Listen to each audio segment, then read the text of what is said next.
ఈ ప్రాజెక్ట్ వచ్చేసి మనకు సాగర్ హైవేలో ఉంటుంది. దాదాపు 10 ఎకర్స్లో ఈ ప్రాజెక్ట్ని డెవలప్ చేయడం జరిగిందనమాట.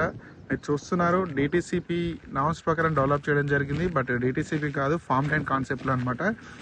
సో 7 లక్షల బడ్జెట్లోనే మీకు 120 గజాలు ప్లాట్ రావడం జరుగుతుంది విత్ ల్యాండ్ కన్వర్షన్ తోటి. అంటే క్లియర్ టైటిల్ తోటి కస్టమర్స్కి తక్కువ బడ్జెట్లో ఒక మంచి ప్లాట్ అందించడానికి కాన్సెప్ట్ తోటి లేఅవుట్ని డిజైన్ చేయడం జరిగింది అనమాట. సో మీరు చూస్తున్నారు 40 and 30 feet రోడ్స్ ఇవ్వడం జరిగింది. ఒక మంచి పార్క్ కూడా వస్తుంది. సో ఫ్యూచర్ని దృష్టిలో పెట్టుకొని రాబోయే రీజనల్ రింగ్ రోడ్కి మంచి లొకేషన్లో ఇన్వెస్ట్మెంట్ పెట్టాలనుకున్న బెస్ట్ ఛాన్స్. సాగర్ హైవేకి కేవలం 500 meters డిస్టెన్స్లో మాత్రమే ఈ సైట్ ఉంటుంది. మంచి ప్రైమ్ ప్రాపర్టీ అనమాట. ఎవరైతే కస్టమర్ ప్లాట్ తీసుకుంటారో వాళ్ళ నేమ్ బోర్డు కూడా ఇవ్వడం జరుగుతుంది. 7 లక్షల బడ్జెట్లో నాకు తెలిసి ఏ లొకేషన్లో కూడా ప్లాట్ రావట్లేదండి. సో మీకు మన కస్టమర్స్ కోసం స్పెషల్గా ఈ వీడియోని ప్రమోషన్ చేస్తున్నాము. సో ఇలాంటి ప్రాపర్టీని మీరు మిస్ కావద్దు. కేవలం 7 లక్షలకే మీరు 120 గజాలు సొంతం చేసుకోవచ్చు. మరిన్ని డీటెయిల్స్ కోసం డిస్క్రిప్షన్ కాంటాక్ట్ నెంబర్కి కాల్ చేయండి. Thank you.